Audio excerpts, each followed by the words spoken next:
Thank you.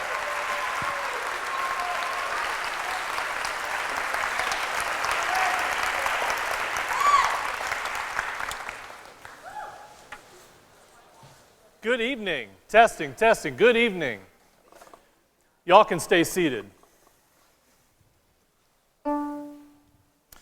Oh, say, can you see by the dawn's early light what so proudly we hailed at the twilight's last gleaming?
Thanks.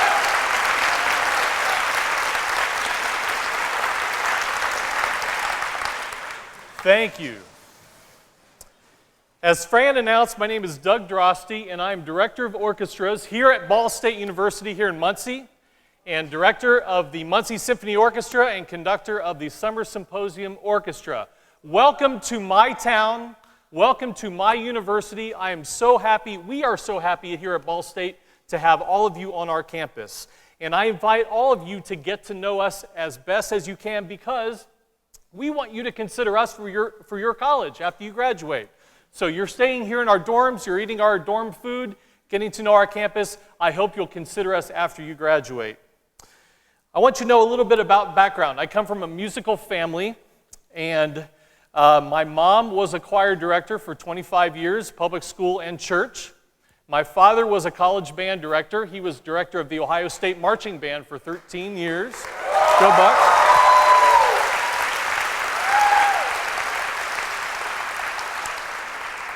And my sister is a strings teacher in Westerville, Ohio. So we come from a very musical family, and as you can see, there has always been band, orchestra, and choir in my life. So I feel very strong in my presentation to you entitled Band versus Orchestra versus Choir.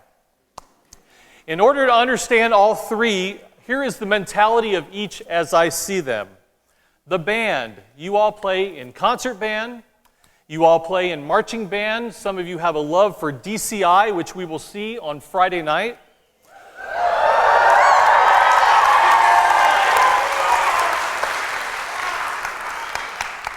A subset of that is color guard, winter guard, and the jazz band is also part of the band program. Your events are often competitively based, but not always. There's lots of festivals, competition trips, and thus you get to know each other very well, and the bond is tight. For the school orchestra, typically not as competitive, although there are festivals where they do so. They rehearse in a string orchestra, and if they're lucky, they get to play in a full orchestra at their school, and to me, that is the best musical works of art ever. Not as much traveling or performing outside of class as the band, and they often perform in smaller ensembles, chamber music such as string quartets or trios, which we are going to hear Thursday night with the On Trio. Those settings are more intimate, less loud, and obviously less people.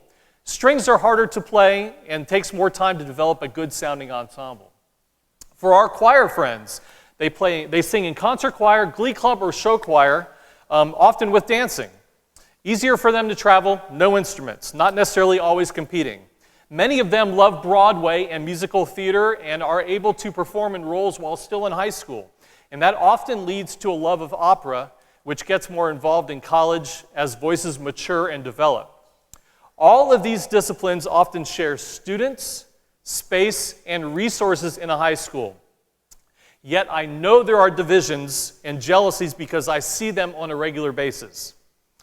At my previous position before I taught at Ball State, I once had a non-music dean come into one of our department faculty meetings and wondered why there were disagreements within the music faculty. His quote was, "I don't understand. Music is music." And it was all easy for us to understand because we have differences in what our tastes are in music and how we get along and interact. But this quote is still simply stated and perfectly said. The support for one another should exist in all schools across the country. This is why this camp is the absolute best camp in the United States of America to attend, because you all will get exposed to everyone else's art form to some extent. And that's a big selling point when I try to get campers to come to camp. Band campers, you all will get to hear the On Trio on Thursday. You all are in for a treat. These are 3 Juilliard-trained sisters who perform as a piano trio, piano, cello, violin. And they are legit classical artists, but also crossover artists as well. Orchestra campers, you will get to attend a DCI show on Friday night, and you will get to see the incredible artistry of the marching arts. I still think that's a funny title, the marching arts, but anyway.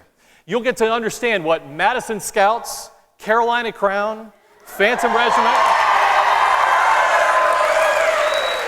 Crossmen, and Blue Stars, and you'll get to understand why people cheer when those names are brought up.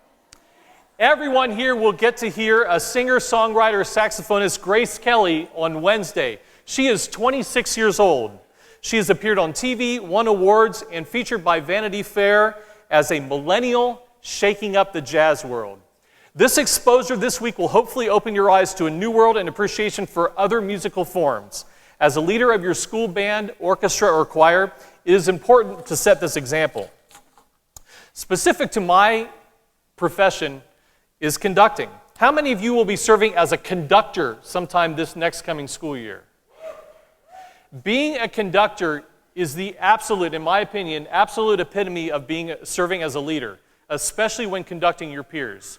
Conducting is leadership, servant leadership. We versus me, us versus I. We lead musicians to work as a team to reach goals not attainable by one person. There is no room for ego and anything that stands in the way of the realization of the music, which is the most important. Conducting is taking the information given and interpreting it into a performance or piece of art. One must be able to teach and lead this interpretation. How many of you have played under a conductor or teacher that was musically uninspiring? Or an ineffective conductor or leader, one that demeaned, humiliated, or disrespected you?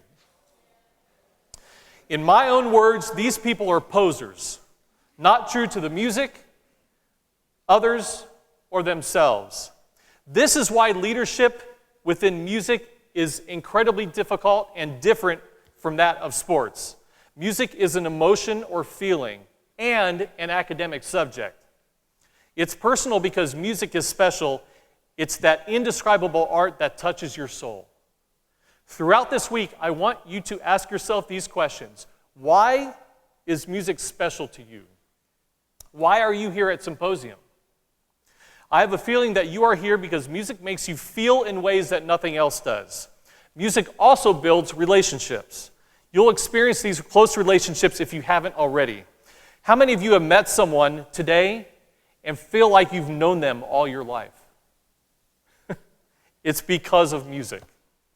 Through music, I met my wife, my closest friends, and all my colleagues. Music has helped me through hard times and been there during my happy times and makes me a better person because I can feel and live life through it. So, your job this week is to take what you have learned, take it back to your school and community, and spread it like an artistic virus. Your classmates need to know not only how special of a place Music for All is, but how powerful music can be and how it makes our world a better place. When we feel or are affected by art, it makes life beautiful. I challenge you to break out of your comfort zone. Band students, go hear the orchestra and choir in a performance this year and bring your friends. Choir and orchestra students, Go to a football game or a marching contest and see what your classmates are doing.